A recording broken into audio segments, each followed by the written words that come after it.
guys, video yang kalian lihat sekarang ini dibuat oleh kelompok 6 yang bertujuan untuk memenuhi tugas UAS Filsafat Komunikasi yang diampu oleh Ibu Weni Adityasning Arindawati. Sebelum lebih lanjut menonton video ini, yuk kenalan dulu sama anggota kelompok 6. Yang pertama ada Ratna Sari, Muhammad Raihan Maulana, dan Nabila Sawadinanda. Tapi video kali ini dipandu sama aku dulu ya. Kenalin, nama aku Raina. Halo hai semua. Pengertian. Paradigma positivisme merupakan suatu aliran filsafat yang menyatakan ilmu-ilmu alam atau empiris sebagai satu-satunya sumber pengetahuan yang benar dan menolak nilai kognitif dari suatu filosofis atau metafisik.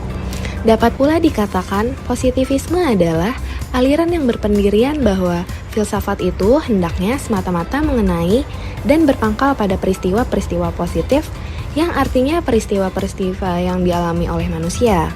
Kata positif di sini sama artinya dengan faktual, yaitu apa yang berdasarkan fakta-fakta. Menurut positivisme, pengetahuan kita tidak pernah boleh melebihi fakta-fakta. Dengan demikian, maka ilmu pengetahuan empiris menjadi contoh istimewa dalam bidang pengetahuan. Metodologi. Metodologi penelitian positivisme menekankan pentingnya menggunakan metode ilmiah dan mengikuti prinsip-prinsip logis dan rasional dalam menarik kesimpulan dari data yang diperoleh. Pendekatan ini merupakan pendekatan yang populer dan banyak digunakan dalam penelitian ilmiah di berbagai bidang. Seperti pada contoh kasus terkait, penelitian ilmiah yang dilakukan berupa yang pertama, pengamatan, kedua, uji teknis, yaitu pemberian sampel obat kepada pasien. Yang ketiga, analisis. Pada kasus ini, analisis dilakukan secara kuantitatif dengan membandingkan efektivitas obat dan menolak ide empiris. Ciri-ciri.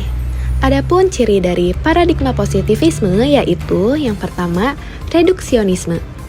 Reduksionisme mengandung makna bahwa realitas direduksi menjadi fakta-fakta yang dapat diamati. Akan tetapi, sebagaimana dikatakan Santos, reduksionisme tidak mudah dilakukan dalam ilmu-ilmu sosial, karena tidak adanya teori hukum yang bersifat universal yang menerangkan realitas sosial. Ilmu-ilmu sosial sangat tergantung pada sistem sosial dan budaya, sehingga bisa dipahami kalau dikatakan bahwa ilmu-ilmu sosial pada dasarnya tidak bebas nilai seperti ilmu alam. Kedua, objektif atau bebas nilai. Menurut Doni Gahral-Adian, di dalam paradigma positivisme, ada dikotomi yang tegas antara fakta dengan nilai serta mengharuskan subjek peneliti mengambilkan jarak terhadap realitas dengan bersifat netral. Lebih jauh, Doni Gahral-Adian mengemukakan bahwa positivisme merupakan perkembangan lebih lanjut dari aliran empirisme yang meyakini bahwa realitas adalah sesuatu yang hadir melalui data sensoris. Dengan kata lain, dalam empirisme, pengetahuan kita harus berawal dari verifikasi empirik.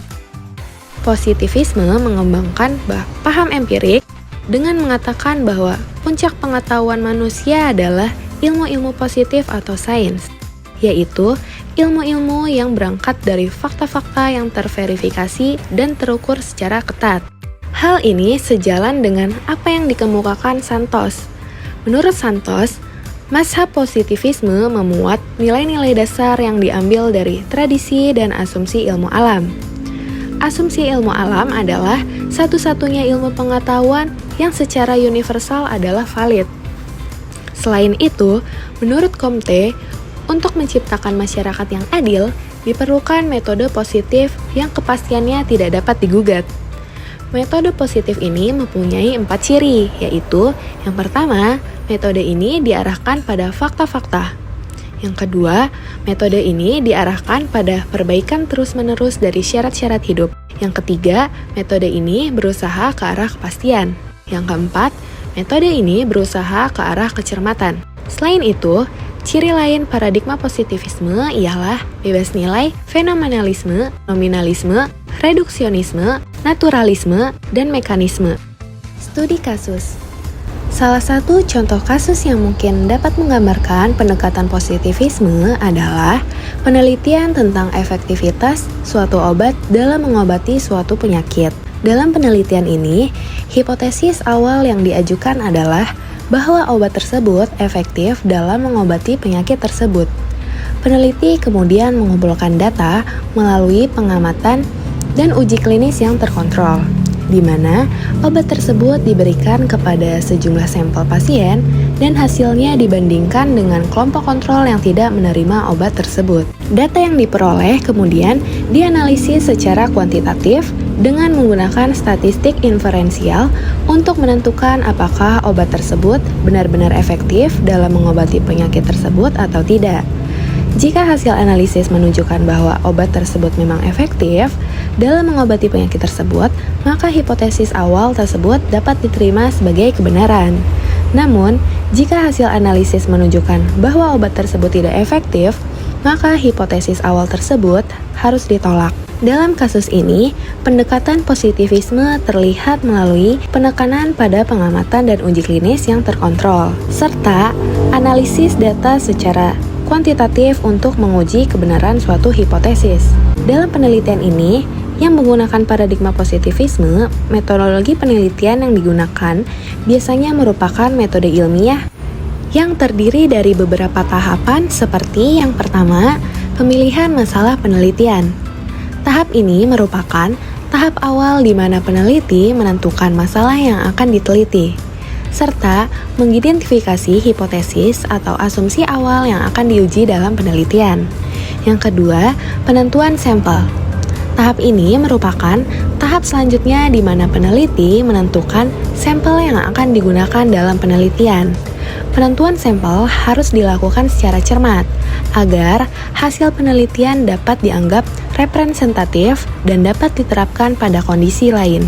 Yang ketiga, pengumpulan data. Tahap ini merupakan tahap penting di mana peneliti mengumpulkan data yang akan diperlukan untuk menguji hipotesis atau asumsi awal yang telah ditentukan. Data dapat diperoleh melalui berbagai sumber. Yang keempat, analisis data. Tahap ini merupakan tahap di mana peneliti menganalisis data yang telah diperoleh dengan menggunakan statistik inferensial atau teknik analisis data lainnya. Kesimpulan. Dapat disimpulkan bahwa paradigma positivisme adalah suatu aliran filsafat yang menganggap bahwa ilmu pengetahuan empiris merupakan sumber pengetahuan yang benar dan menolak nilai kognitif dari filsafat atau metafisik. Naik delman pergi ke kota, jangan lupa membeli alpukat. Demikian pembahasan kita, semoga bisa bermanfaat.